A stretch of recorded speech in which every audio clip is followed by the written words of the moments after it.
शरद जी, अभी नीरज ने कहा कि गडकरी और नरेंद्र मोदी में पुरानी शत्रुता है।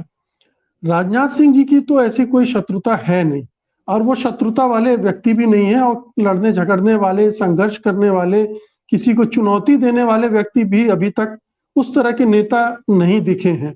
तो ये अचानक उनको क्या सूझा कि नेहरू के बारे में नरम रुख अख्तियार कर लिया सार्वजनिक रूप से, और एक ऐसे जगह जहां पर वो सेना सैनिकों को संबोधित कर रहे थे, वहां पर उन्होंने ये किया। क्या राजनाथ सिंह का भी अब मोह भंग हो चुका है?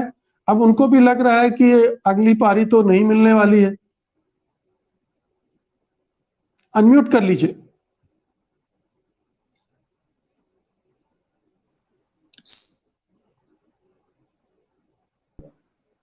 अब आ रही आवाज? जी जी जी। हाँ मुकेश, मैं आपका ये पॉइंटेड सवाल का जवाब देने से पहले मैं एक टिप्पणी करना चाहूंगा गडकरी जी वाले मामले में, क्योंकि हम लोग एक चीज शायद मिस कर रहे हैं उसमें कि देखिए, राजनीति जो है वो उसकी डायनेमिक्स अलग होती है, समय के साथ बदलती है। तो अगर किसी टाइम पे आज से इतने साल पहले उन्होंने गोवा वाले प्रकरण को लेकर के जो बात कही गई कि था, उस टाइम तो उन्होंने पार्टी के सपोर्ट में काम किया, तो वो समय था, वो उन्होंने पार्टी के अगेंस्ट उन्हें नहीं करना था। उनका तो जो जो पॉलिटिकल टग ऑफ वॉर है, जो रस्सा कशी है, वो तो मोदी के साथ है। तो उस टाइम उन्होंने अपना रोल प्ले किया, क्योंकि उस टाइम तो टाइम नहीं था उनके प्राइम मिनिस्टर बनने के, उम्मीद भी करने का।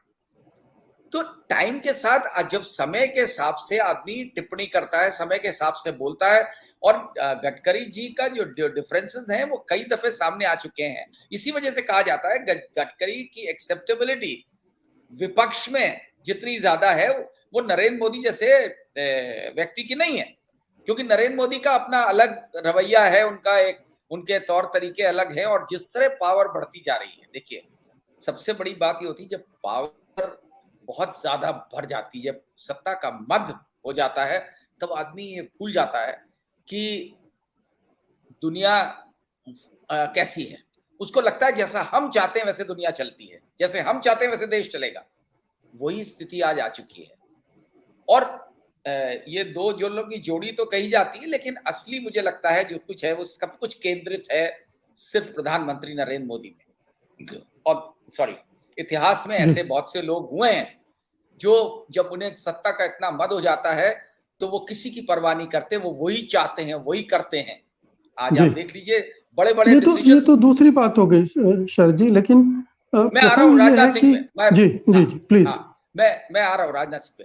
देखिए, जहां तक ये बात सही है कि जहां तक राजनाथ सिंह और गडकरी का एक कंपैरिजन मैं थोड़ा सा ड्रॉ कर दूं, दोनों में इसलिए बहुत फर्क है। दोनों की एक्सेप्टेबिलिटी बहुत है इन जनरल, दोनों को बड़ा सभ्य माना जाता है, दोनों को बड़ा बैलेंस्ड माना जाता है, जो कि प्रधानमंत्री नरेंद्र मोदी या अमित शाह को नहीं माना जाता है। ये आम धारणा है। और राजनाथ सिंह में लेकिन उस तरीके की गट्स कभी नहीं रही। आपने स्वयं कह दिया है बात को कि उस तरीके की नहीं रहे कि वो रिवोल्ट करें, किसी तरीके का खुल करके बोलें। वो हमेशा से उसमें रहते हैं। वो अटल जी के एक, अब देखिए फर्क क्या है, ये लोग अटल जी के स्कूल के फॉलोअर्स हैं, जहां पे इस तरीके की राजनीति का स्कोप नहीं था जैसी आज देश में हो रही है। तो राजनाथ सिंह खुलेआम कहते हैं कि हम तो भाई उसको अटल जी के फॉलोअर्स हैं, तो हम उस तरीके की राजनीति नहीं कर सकते जैसी आज हो रही है। प्राइवेट बात में होती है, बात कहते हैं। आज की डेट में उनको मालूम पड़ गया है कि अब उनका समय आ गया है मार्गदर्शक मंडल में भेजे जाने का। और वो उनमें क्योंकि असर्टिव नहीं व्यक्ति है, नहीं वो कभी इस बात के लिए भी नहीं जोर दे सकते कि हाय मैं आगे आ जाऊं, वो उनमें उनका नेचर में नहीं रहा है।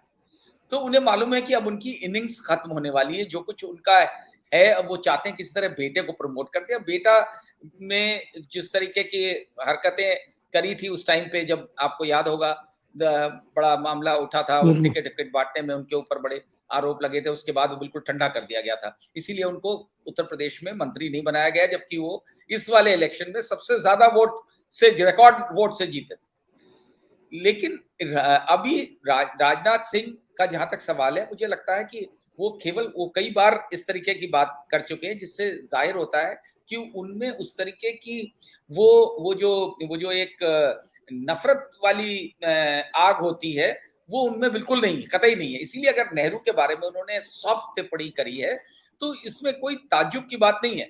वो एक नॉर्मल कोर्स में भी करते हैं। मुझे नहीं लगता कि आज इसलिए कर रहे हैं कि अब उन्हें जाना है, लेकिन ये फैक्ट है कि 2024 के बाद उनका मार्गदर्शन मंडल में इसलिए जाना सर्टन है क्योंकि मोदी जी ऐसे किसी व्यक्ति को पसंद नहीं करते जिसका की ग्राउंड पॉलिटिक्स में होल्ड हो, यानी जमीनी राजनीति पे।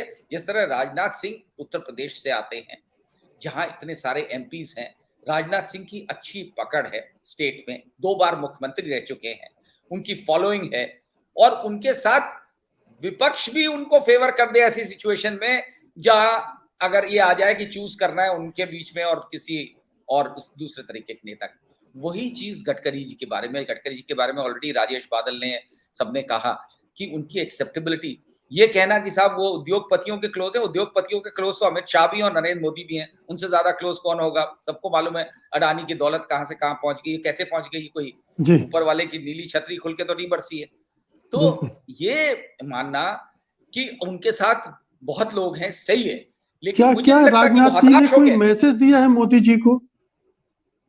मुझे लगता है कि हाँ, अब देखिए जब भी वही जो मैं कह रहा था ना, सत्ता जब बहुत बढ़ जाती है और विपक्ष खत्म हो चुका है इस देश में, विपक्ष नाम की चीज है नहीं और थोड़े दिनों में जो बचा है वो भी खत्म हो जाएगा 24 से पहले, वो नरेंद्र मोदी और अमित शाह इंश्योर कर लेंगे।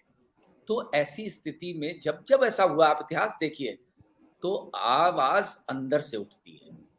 ये उसी की मुझे लगता है एक पहली चिंगारी, मैं तो बड़ा ऑप्टिमिस्ट हूं कि उसकी एक चिंगारी है। हो सकता है लोकतंत्र में इसी उम्मीद से कि कहीं ना कहीं से आवाज उठे, नहीं तो अभी तक आवाज उठना तो बंद हो गई है। बिल्कुल, और जहां तक मीडिया बिल्कुल, का सवाल है, एक लाइन और जोड़ूंगा, मेन स्ट्रीम मीडिया का सवाल, बस एक लाइन। मेन स्ट्रीम मीडिया सबको मालूम है किस तरह वर्क कर रहा है। वो गुलाम मीडिया है, उसको किसी ने गोदी मीडिया कहते हैं, मैं तो कहता हूँ गुलाम मीडिया है। वो किसी भी वजह से हो, चाहे वो डर से हो, चाहे वो पैसे से हो। आज की डेट में मीडिया, मेन स्ट्रीम मीडिया वही बोलता है जो बताया जाता है पीएमओ से। जी, बिल्कुल, सबको बिल्कुल। मालूम। तो